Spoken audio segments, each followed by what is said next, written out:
യേശു പറയാണ്, ഇത്രയും നാൾ 3.5 വർഷം ഞാൻ നിങ്ങളുടെ കൂടെ ഉണ്ടായിരുന്നു.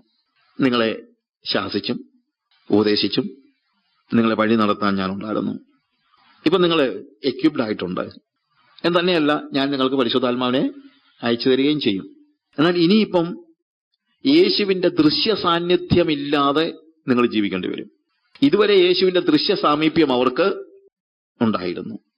യേശു അവരെ ഇട്ടേച്ചു പോവുകയല്ല, പക്ഷെ ആ ദൃശ്യ സാമീപ്യം ഇല്ലാത്തതായ ഒരു സാഹചര്യത്തിൽ ഞാൻ പിതാവിന്റെ സന്നിധിയിലേക്ക് പോവുകയാണ്. അപ്പൊ അതുകൊണ്ട് ഞാൻ പറയാം, ഇനി നിങ്ങൾ എങ്ങനെയാ ജീവിക്കണ്ടേ? ഞാനിപ്പോ ആഫ്രിക്കയ്ക്ക് പോകുന്ന സമയത്ത് എന്റെ കുഞ്ഞുങ്ങൾ ചെറുതായിരുന്നപ്പം ഞാൻ പോകുന്ന സമയത്ത് പിള്ളേരോട് എന്ത് പറയും? ഇങ്ങനെയൊക്കെയാണ് ചെയ്യേണ്ടത് എന്നൊക്കെ പറഞ്ഞേൽപ്പിച്ചിട്ട് പോകുമല്ലോ. അവർക്ക് എന്നെ വിളിക്കാം. ഇന്നിപ്പോ കമ്മ്യൂണിക്കേഷൻ ഒത്തിരി ഈസിയാണ്, വിളിക്കാം, എനിക്ക് അവർക്ക് നിർദ്ദേശങ്ങൾ കൊടുക്കാം, എല്ലാം ചെയ്യാം. എന്നാലും എന്റെ ദൃശ്യ സാമീപ്യം എന്റെ കുഞ്ഞുങ്ങൾക്ക് ഇല്ല. അങ്ങനെ സാഹചര്യത്തിൽ ജീവിതത്തിൽ എങ്ങനെ മുന്നോട്ട് പോകണമെന്നുള്ളതായിട്ടുള്ള ഒരു ഇൻസ്ട്രക്ഷൻ കൊടുക്കുകയാണ്. അതിലേറ്റവും പ്രധാനമായി, അതായത് യേശു പറയാണ്, I am leaving now and I go to my Father. You cannot come to the place where I go. ഞാൻ പോകുന്നിടത്തേക്ക് വരാൻ നിങ്ങൾക്ക് ഇപ്പോ കഴിയില്ല. അടുത്ത അധ്യായത്തിലൊക്കെ നമ്മൾ കാണുന്നുണ്ട്, ഞാൻ പോകുന്ന ഇടത്തേക്ക് നിങ്ങളെ ഞാൻ കൊണ്ടുപോകും, അത് വേറെ കാര്യം. പക്ഷെ ഇപ്പൊ നിങ്ങൾക്ക് ഞാൻ പോകുന്ന ഇടത്തേക്ക് വരാനായിട്ട് കഴിയുകയില്ല. അതുകൊണ്ട് കുറച്ചു നാളത്തേക്ക് എന്റെ ദൃശ്യ സാമീപ്യമില്ലാതെ നിങ്ങൾക്ക് ഈ ഭൂമിയിൽ ജീവിക്കേണ്ടി വരും. ആ ജീവിതത്തിൽ എങ്ങനെ നമ്മൾ ജീവിക്കണം എന്ന്, അതായത് നമ്മൾ ഭൂമിയിലും യേശു പിതാവിന്റെ അടുത്ത സ്വർഗത്തിലും, ആ ഒരു സാഹചര്യത്തിൽ എങ്ങനെ ജീവിക്കണമെന്നുള്ള പ്രധാനപ്പെട്ട കൽപ്പനയാണ്, ഇൻസ്ട്രക്ഷനാണ്. 2 കൽപ്പനകളാണ് കർത്താവ് ഇവിടെ കൊടുക്കുന്നത്. അതിനകത്ത് ഞാൻ പറഞ്ഞല്ലോ, ആദ്യത്തേത് ഞാൻ അതിലേക്ക് വരുന്നുണ്ട്. നമ്മളിപ്പം യേശുവിന്റെ ശുശ്രൂഷയെ കുറിച്ച് നമുക്ക് അടുത്ത സെഷനിൽ നമുക്ക് പഠിക്കാം. പക്ഷെ ഇവിടെ ഒന്നാമത് പറയുന്നത് എന്താണ്? ഞാൻ പോവുകയാണ്, പക്ഷെ നിങ്ങൾ ശ്രദ്ധിക്കേണ്ട ഒരു കാര്യമുണ്ട്. എന്ത് ചെയ്യണം?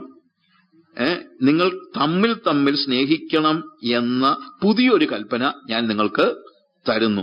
ഞാൻ നിങ്ങളെ സ്നേഹിച്ചതുപോലെ നിങ്ങളും തമ്മിൽ സ്നേഹിക്കണം. അപ്പൊ ഇവിടെ ഒരു വലിയ ഒരു രസകരമായ ഒരു കാര്യമുണ്ട്. തമ്മിൽ സ്നേഹിക്കണം എന്ന് പറയുന്നത് ഒരു പുതിയ കൽപ്പനയല്ല. തമ്മിൽ സ്നേഹിക്കണം എന്ന് പറയുന്നത് എങ്ങനെ പുതിയ കൽപ്പനയാകുന്നത്? പഴയ നിയമത്തിൽ പറഞ്ഞിട്ടില്ലേ? ഇല്ലേ? പഴയ നിയമത്തിലുമുള്ള കൽപ്പനയാണ്. എങ്ങനെയുള്ള? എന്ത്? കൂട്ടുകാരനെ നിന്നെ പോലെ സ്നേഹിക്കണം, ഇല്ലേ? എല്ലാം പഴയ നിയമത്തിൽ ഈ കൽപ്പനകളെല്ലാം ഉണ്ടല്ലോ. ഇതെന്താണ് പിന്നെ പുതിയ കൽപ്പന എന്ന് പറയാൻ കാര്യം? എന്തുകൊണ്ടാണ് പുതിയ കൽപ്പന? അതാണ് പുതിയ കൽപ്പന. അതായത് പഴയ കൽപ്പന നിന്നെ പോലെ നിന്റെ അയൽക്കാരനെ സ്നേഹിക്കണം എന്നായിരുന്നു. എന്നാൽ ഇപ്പോഴത്തെ കൽപ്പന നിന്നെ പോലെ നിന്റെ അയൽക്കാരനെ സ്നേഹിക്കണമെന്നല്ല, ഞാൻ നിങ്ങളെ സ്നേഹിച്ചതുപോലെ നിങ്ങൾ അന്യോന്യം സ്നേഹിക്കണം.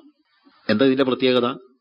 പഴയ നിയമത്തിൽ മനുഷ്യൻ കണ്ടിട്ടുള്ള ഏറ്റവും വലിയ സ്നേഹമെന്ന് പറയുന്നത് അവനവനോട് തന്നെയുള്ള സ്നേഹമാണ്. ഞാൻ എന്നെ സ്നേഹിക്കുന്നത് പോലെ ലോകത്ത് എനിക്ക് വേറെ ആരോടും, ഞാൻ എന്നെ സ്നേഹിക്കുന്നത് പോലെ ഞാൻ ആരെയും സ്നേഹിക്കുന്നില്ല. അത് ഹ്യൂമൻ വേയിൽ, മാനുഷികമായി നോക്കിയാൽ അതാണ് സത്യം.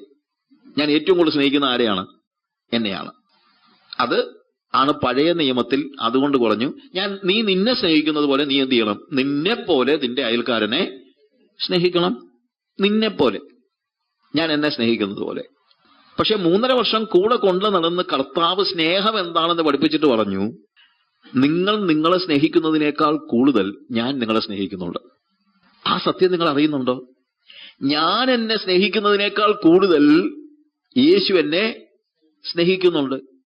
നോർമൽ വേയിൽ, ഹ്യൂമൻ വേയിൽ ഒരു മനുഷ്യൻ ഏറ്റവും കൂടുതൽ സ്നേഹിക്കുന്ന ആരെയാണ്? അവനവനെ തന്നെയാണ്.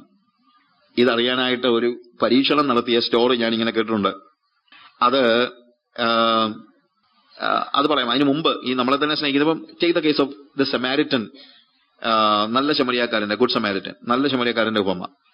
നല്ല ശമരിയാക്കാരന്റെ ഉപമയിൽ നമ്മൾ കാണുന്ന ആ ശമരിയാക്കാരൻ എന്ത് ചെയ്യുന്നുണ്ട്? അയാള് ആ യഹൂദനായ വ്യക്തിയെ അയാളുടെ വാഹനത്തിൽ കയറ്റി അയാൾ പോകുന്ന സത്രത്തിൽ കൊണ്ട് കിടത്തി അയാളുടെ ചെലവുകൾ വഹിക്കുന്നു. അതായത് ഇയാൾക്ക് എന്തെങ്കിലും പറ്റിയാലും ഇയാൾ എന്ത് ചെയ്യും? ഈ കാര്യങ്ങൾ ചെയ്യും, ഇല്ലേ? അയാളുടെ കുതിരയില് അല്ലെങ്കിൽ അയാളുടെ കഴുതപ്പുറത്ത് അയാൾ പോകുന്ന സത്രത്തിൽ അയാളുടെ പണം ചെലവഴിച്ച് അവനെ പരിപാലിക്കുന്നു. അതാണ് വാസ്തവത്തിൽ എന്ത് പറയുന്നത്? നിന്നെപ്പോലെ നിന്റെ അയൽക്കാരനെ സ്നേഹിക്കുക. അപ്പൊ അതിനകത്ത് സ്വാഭാവികമായി മറ്റൊരു കുറച്ചുകൂടെ യേശു പറയുമ്പോൾ കുറച്ചുകൂടെ ആഴത്തിലുള്ള അർത്ഥമുണ്ട്. എന്ന് ചോദിച്ചു കഴിഞ്ഞാൽ യഹൂദനെ മാത്രമേ സ്നേഹിക്കത്തുള്ളൂ. ശമരിയക്കാരനെ സ്നേഹിക്കുന്ന പരിപാടിയൊന്നും അവന് ഇല്ല. ഇനി ശമരിയക്കാരന്റെ സ്നേഹം സ്വീകരിക്കാൻ പോലും ഇവൻ തയ്യാറല്ല. പിന്നെ അവനെ സംബന്ധിച്ചിടത്തോളം അവന് പ്രശ്നങ്ങളില്ലാത്ത രീതിയിൽ ഈ ശമരിയക്കാരന്റെ ഉപമയില് ഞാൻ ചിലപ്പോൾ ആലോചിച്ചിട്ടുണ്ട്. നമ്മൾ അവരെ എല്ലാം കുറ്റം പറയും, ലേവ്യനും പുരോഹിതനും. ഈ ലേവ്യനും പുരോഹിതനും കാണിക്കുന്നതൊക്കെ നമ്മളും കാണിക്കുന്നതല്ല, അത് അതിൽ കൂടുതലൊന്നും നമ്മളും കാണിക്കുന്നില്ല. അപ്പൊ ലേവ്യനെ സംബന്ധിച്ചിടത്തോളം ഇവൻ കിടന്ന് കരയുന്നൊക്കെ കണ്ടപ്പം ഒരു പക്ഷേ ഞാൻ ചിന്തിക്കുന്നതെന്ന് ചോദിച്ചു കഴിഞ്ഞാൽ, ലേവ്യനെ സംബന്ധിച്ചിടത്തോളം അവന് ചിന്തിച്ചത് ചിലപ്പോൾ ഇവൻ ചത്തതാണെങ്കിൽ അറിയാതെ കാണാൻ ഇവനെ കയറി പിടിച്ചു കഴിഞ്ഞാൽ ശവത്താൽ ഇവൻ എന്തായിത്തീരും? അശുദ്ധനായിത്തീരും. പിന്നെ ഇവന് അവന്റെ റിലീജിയസ് ഡ്യൂട്ടീസ് ഒന്നും ചെയ്യാൻ കഴിയത്തില്ല. അപ്പൊ അതാണ് അവന് ഒരു പക്ഷേ വലുതായിട്ട് ചിന്തിച്ചത്. അല്ലാതെ ഇവന് പൈസ മുടക്കുന്നതിനേക്കാളും ഒരു പക്ഷേ ഇതൊക്കെ ആയിരിക്കും അവന്റെ പ്രശ്നം. ഇനി പുരോഹിതനെ സംബന്ധിച്ചിടത്തോളം അവന് ചിലപ്പം പള്ളിയിൽ ചെന്നിട്ട് പെട്ടെന്ന് കാര്യങ്ങളൊക്കെ ചെയ്യാനുള്ള സമയമായി കാണും. അവൻ ആത്മീക കാര്യങ്ങൾ ഇതിനേക്കാൾ കൂടുതൽ പ്രാധാന്യം കൊടുത്തവനാ, അല്ലാതെ ചില്ലറ കാര്യമൊന്നുമല്ല. അവൻ ദേവാലയത്തിലെ ശുശ്രൂഷയ്ക്ക് പോകുന്നതിനിടയ്ക്ക് വഴിയിലൊരുത്തം കിടക്കുന്ന കണ്ടപ്പോൾ ഇനി ഇതിനെയൊക്കെ വലിച്ചു പോയിക്കൊണ്ട് പോയി കഴിഞ്ഞാല് നമ്മുടെ സമയവും പോകും, ഒടുവിൽ യാഗം കഴിക്കാൻ സമയമാകുമ്പോൾ അവിടെ നമ്മൾ കാണത്തുമില്ല എന്ന് പറഞ്ഞൊക്കെ ആയിരിക്കും പോയത്. ഇത്രയൊക്കെ ഉള്ളായിരിക്കും. പക്ഷെ നല്ല ശമരിയാക്കാരൻ അതല്ല. അവന്റെ എല്ലാ പരിപാടിയും മാറ്റിവെച്ചു. അവനും എന്തെങ്കിലുമൊക്കെ അത്യാവശ്യം കാണുമായിരിക്കും, ഇല്ലേ? അപ്പോൾ ആ നല്ല ശമരിയാക്കാരൻ കൂട്ടുകാരനെ അല്ലെങ്കിൽ അയൽക്കാരൻ അവിടെ ആരാകുന്നു അയൽക്കാരൻ എന്നുള്ള ചോദ്യത്തിനാണ് ഉത്തരം പറയുന്നത്. ആരാണ് അയൽക്കാരൻ? നമ്മളെ സംബന്ധിച്ചിടത്തോളം അയൽക്കാരൻ ആരാന്ന് ചോദിച്ചു കഴിഞ്ഞാൽ നമ്മളെ സ്നേഹിക്കുന്ന, നമ്മുടെ കൂടെ താമസിക്കുന്ന, നമ്മുടെ സഭയിലുള്ള, നമ്മുടെ കൂടെ ആരാധിക്കുന്ന ആളുകളൊക്കെയാണ് നമ്മുടെ അയൽക്കാരൻ. പക്ഷേ കർത്താവ് പറയുന്നതെന്നറിയാമോ? ആരാണ് അയൽക്കാരൻ? വഴിയിൽ കിടക്കുന്നവനാണ് അയൽക്കാരൻ. ഞാൻ പറഞ്ഞ മനസ്സിലായോ? നമ്മൾ തിരിച്ചാ ശമരിയക്കാരനാണ് അയൽക്കാരൻ നമ്മൾ ചിന്തിക്കുന്നത്. പിന്നെ വേറൊരു കാര്യമുണ്ട്. നമ്മൾ പറയും കർത്താവാണ് നല്ല ശമരിയക്കാരൻ. എല്ലാം കർത്താവിനെ ഏൽപ്പിച്ചു കഴിഞ്ഞാൽ പിന്നെ നമുക്കൊന്നും ചെയ്യണ്ടല്ലോ. കർത്താവ് അതുദ്ദേശിച്ചൊന്നും അല്ല ആ ഉപമ പറഞ്ഞത്. ആ ഉപമ പറഞ്ഞത് ആരാണ് അയൽക്കാരെന്നുള്ള ചോദ്യത്തിനുള്ള ഉപമയാണ്, ഇല്ലേ? അല്ലാതെ നമ്മള് സ്വർഗത്തിൽ നിന്നവനായ കർത്താവ് പാപിയായി വഴിയിൽ കിടക്കുന്ന നമ്മെ കണ്ട് ഇറങ്ങി വന്ന് നമ്മളെ പൊക്കി എടുത്തുകൊണ്ട് കൊണ്ടുപോയി സഭയാകുന്ന സത്രത്തിലാക്കി 2 വെള്ളിക്കാശ് കൊടുത്ത്, ഒന്ന് പഴയ നിയമവും ഒന്ന് പുതിയ നിയമവും, ഇങ്ങനെയൊക്കെയാണല്ലോ വ്യാഖ്യാനം പോകുന്നത്. അപ്പൊ ഞാൻ ഇങ്ങനെ വ്യാഖ്യാനിക്കുന്നത് ചോദിക്കാറുണ്ട്. അപ്പൊ പിന്നെ ഈ ബാക്കി വന്നാൽ മടക്കത്തിലാവെന്ന് പറഞ്ഞാൽ അതെന്തോ അപ്പോക്രിഫായോ എന്തോ അത്. ഇപ്പൊ ഇങ്ങനെ ഓരോ വാക്യങ്ങൾ എടുത്ത് വ്യാഖ്യാനിച്ച് നമ്മൾ വെറുതെ പോകേണ്ട കാര്യമൊന്നുമില്ല. അവിടെ കൃത്യമായിട്ട് പറഞ്ഞിട്ടുണ്ട് ആരാണ് നിന്റെ അയൽക്കാരൻ. നീ ചിന്തിക്കുന്നത് നിന്റെ കൂടെ ആരാധിക്കുന്ന ആളാണെന്ന്. അങ്ങനൊന്നും അല്ല. വഴിയിൽ കിടക്കുന്നവൻ ആരോ അവനാണ് അയൽക്കാരൻ. കാരണം കർത്താവ് പറഞ്ഞ അവസാനത്തെ വാക്കെന്നാണ്, നീയും പോയി അങ്ങനെ തന്നെ ചെയ്യുക. നല്ല ശമരിയക്കാരൻ യേശു ആണെങ്കിൽ പിന്നെ യേശുവിനോടായിരിക്കുമല്ലോ ഇത് പറയുന്നത്, അല്ലേ? അല്ല, നിനക്ക് നല്ല ശമരിയക്കാരനാകാൻ പറ്റുമോ എന്നാണ് അവിടുത്തെ ചോദ്യം. ഞാൻ പറഞ്ഞ മനസ്സിലായല്ലോ, ഇടയ്ക്ക് പറഞ്ഞതാണ്. അപ്പോൾ നിന്നെപ്പോലെ നിന്റെ അയൽക്കാരനെ സ്നേഹിക്കുക എന്നുള്ളത് പഴയ നിയമത്തിൽ ആ കൽപ്പന കൊടുക്കാൻ കാര്യം എന്താണെന്നറിയാമോ? കാര്യം അന്ന് വരെ കണ്ടിട്ടുള്ള ഏറ്റവും വലിയ സ്നേഹം അവനവനോട് തന്നെയുള്ള സ്നേഹമാണ്. ഇത് തെളിയിക്കാനുള്ള ഒരു പരീക്ഷണം എന്ന് ഞാൻ പറഞ്ഞല്ലോ. അത് ഒരു ഗോറില്ല, ബിഗ് മങ്കി, ഒരു വലിയൊരു കുരങ്ങൻ ഗൊറില്ലയെ ഒരാൾ പരീക്ഷണത്തിന് വേണ്ടി ഒരു വലിയ സ്വിമ്മിംഗ് പൂളില് ഗൊറില്ലയെ അതിന്റെ കൊച്ചിനെയും കൊണ്ട് ഇറക്കി നിർത്തി. എന്നിട്ട് എന്ത് ചെയ്തെന്നറിയാമോ? ഇതിലേക്ക് വെള്ളം ഇങ്ങനെ ഒഴുക്കാൻ തുടങ്ങി. അപ്പം വെള്ളം പൊങ്ങിയപ്പോഴത്തേക്ക് ഗൊറില്ല കുഞ്ഞ് ചെറുതാണല്ലോ. അപ്പൊ അതുകൊണ്ട് വെള്ളം ഇങ്ങനെ പൊങ്ങി വന്നപ്പം ഗൊറില്ലയുടെ കുഞ്ഞ് വെള്ളത്തിലാകാതിരിക്കാൻ ഗൊറില്ല അതിനെ എടുത്ത് ഏണില് അല്ലെങ്കിൽ ഹിപ്പില് വെച്ചു. വെള്ളം പിന്നെയും പൊങ്ങി വന്നപ്പോഴത്തേക്ക് വെള്ളം ഇങ്ങനെ പൊങ്ങിക്കൊണ്ടിരിക്കുകയാണ്. ഗൊറില്ല എടുത്ത് എന്ത് ചെയ്യാന്നറിയാമോ? അതിനെടുത്ത് തോളെ വെച്ചു. വെള്ളം പിന്നെയും പൊങ്ങി വന്നപ്പോ അതിനെടുത്ത് തലയെ വെച്ചു. വെള്ളം പിന്നെയും പൊങ്ങി വന്ന് ഗൊറില്ലയുടെ മൂക്കിൽ വെള്ളം കയറിയപ്പോൾ ഈ കൊച്ചിനെ താഴോട്ടിട്ട് അതിനെ മണ്ടയ്ക്ക് കയറി നിന്നു. ഞാൻ പറഞ്ഞ മനസ്സിലായോ? അപ്പൊ എന്താ മനസ്സിലാക്കാൻ പറ്റുന്നത് ഇതിനകത്ത്? ഗൊറില്ല ഏറ്റവും കൂടുതൽ സ്നേഹിക്കുന്നത് ആരെയാണ്? അതിനെ തന്നെയാണ്. ആ സ്നേഹമാണ് മാനുഷികമായി നമുക്ക് മനസ്സിലാകുന്ന നോർമൽ വേയിലുള്ള ഏറ്റവും വലിയ സ്നേഹം എന്ന് പറയുന്നത്. പക്ഷെ കർത്താവ് പറയുന്നു, നോ, അതിനപ്പുറത്ത് ഞാൻ നിന്നെ സ്നേഹിച്ചിട്ടുണ്ട്. ആ സ്നേഹമല്ല യേശുവിന്റെ സ്നേഹം. നീ സ്നേഹിക്കേണ്ടത് നിന്നെപ്പോലെ നിന്റെ അയൽക്കാരനെ സ്നേഹിച്ചാൽ പോരാ, അതിനപ്പുറത്ത്. അത് ഒരു മാതൃക ഇല്ലാതിരുന്ന, അല്ലെങ്കിൽ ഒരു മാതൃക കാണിച്ചു കൊടുക്കാനില്ലാതിരുന്ന കാലത്ത് കിട്ടിയ കൽപ്പനയാണ്. പക്ഷെ ഞാനൊരു മാതൃക കാണിച്ചു തന്നിട്ടുണ്ട്.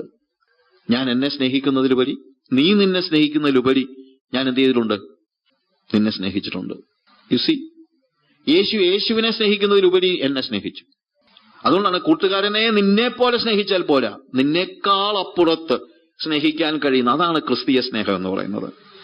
നമ്മൾ റോമാലേഖനം 5-ാം അധ്യായത്തിൽ ഈ സ്നേഹത്തെക്കുറിച്ച് പറയുന്ന ഒരു വേദഭാഗമുണ്ട്. അതിന്റെ 5-ാം അധ്യായത്തിന്റെ 6 മുതലുള്ള വാക്യങ്ങൾ വായിക്കുമ്പോൾ, റോമാലേഖനം 5-ാം അധ്യായത്തിന്റെ 6 മുതലുള്ള വാക്യങ്ങളിൽ, നാം ബലഹീനരായിരിക്കുമ്പോൾ തന്നെ ക്രിസ്തു തക്ക സമയത്ത് അഭക്തർക്ക് വേണ്ടി മരിച്ചു. നീതിമാനു വേണ്ടി ആരെങ്കിലും മരിക്കുന്നത് ദുർലഭം, ഗുണവാനു വേണ്ടി പക്ഷെ മരിപ്പാൻ തുനിയുമായിരിക്കും. ക്രിസ്തുവോ നാം പാപികളായിരിക്കുമ്പോൾ തന്നെ നമുക്ക് വേണ്ടി മരിക്കയാൽ ദൈവം തനിക്ക് നമ്മോടുള്ള സ്നേഹത്തെ പ്രദർശിപ്പിക്കുന്നു.